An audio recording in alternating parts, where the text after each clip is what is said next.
Hi everyone, this is Trudy from Journal Journeys 51, and I just have come to share with you just the two kinds of journals, junk journals that I make and how I use them. So I will get started. I personally like short videos, so I'm going to just get started and try to keep this short. I mentioned I have two kinds of journals that I use.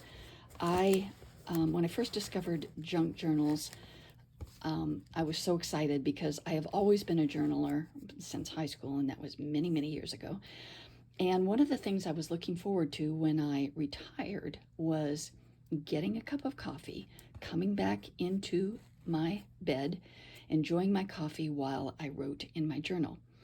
And then I discovered how much fun junk journals were to make. But there's always a practical side of me. If I'm going to make something, it needs to be for a reason. So junk journals, I actually use them to write in as my journal. So yeah, I loved it. So here's an example of the journals that I have made and used for writing. I watch a lot of YouTube videos and I get ideas from so many people, and I borrow those ideas to make my own journals. This one is covered with napkin, and mostly in my and I do use digital design paper and ephemera in my writing journals, but mainly they're used for writing. Sometimes I add little bits of ephemera from my life. But anyway, as you see, it's mostly writing. So, but I like to decorate it too. I mean, half the fun of doing junk journals is making them, and a lot of that fun is adding the goodies to them. And here's one. This is my first attempt at any kind of a folio, and I made a folio style out of a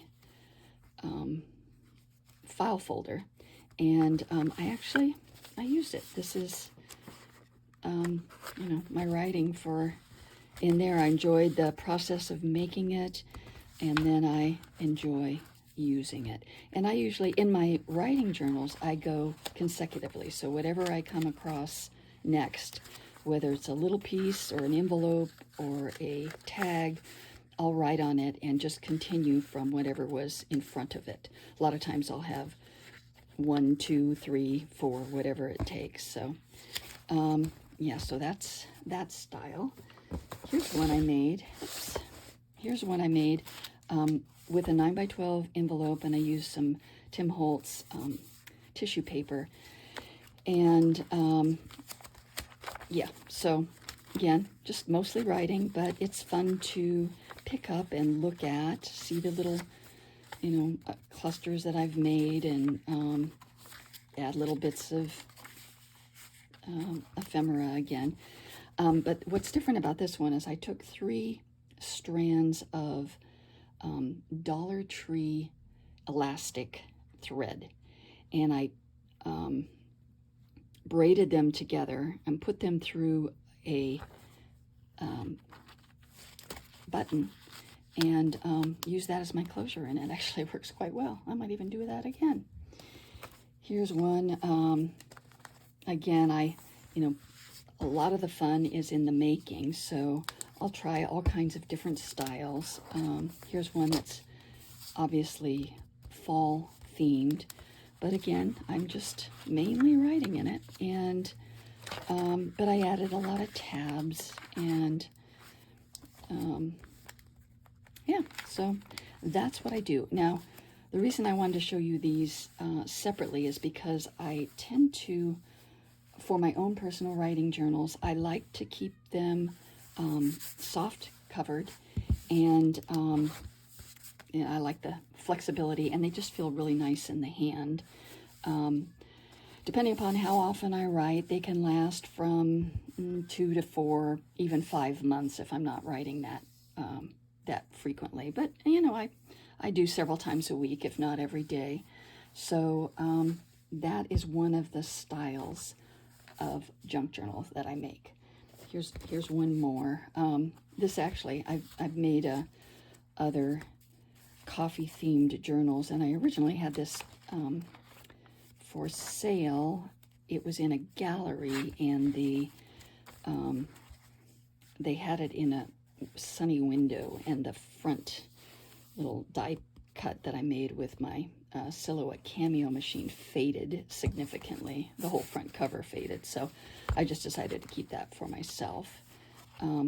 But, you know, I enjoy going through it. I enjoy coming across things and using the ephemera. A lot of times I'll use little bits of ephemera to just use as a gratitude list. So anyway, that is one kind. Again, soft covered, usually one or two signatures.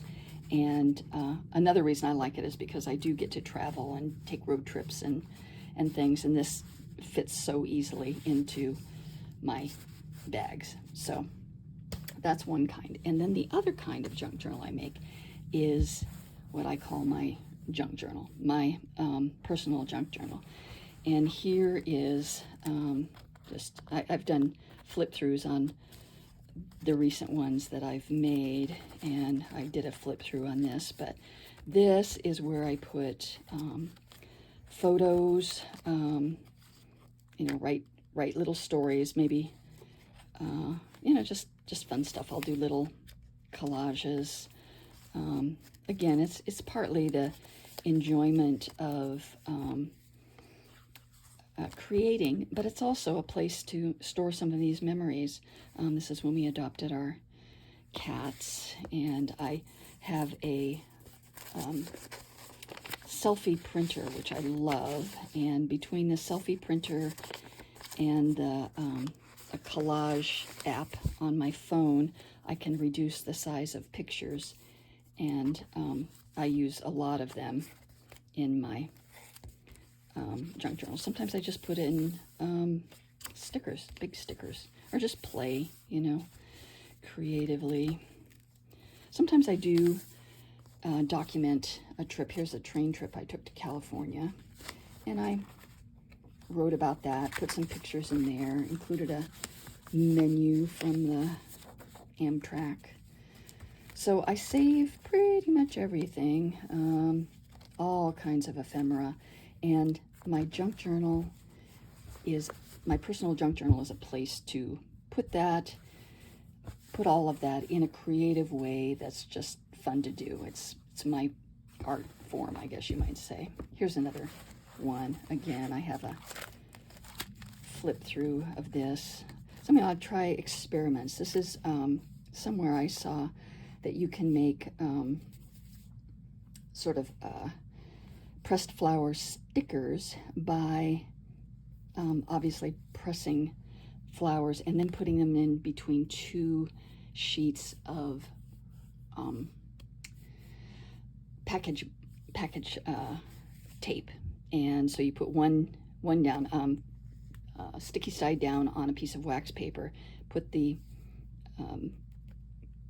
flower on top of that, and then put another piece sticky side down on top of that, and then I cut them out. So, you know, I do little experiments like that, or I'll try another thing that I've seen on here, more cat pictures.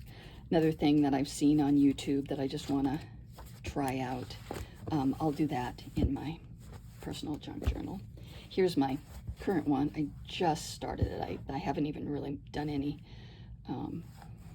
entries yet, but I made it to be able to add a lot to it. So these go on my shelf.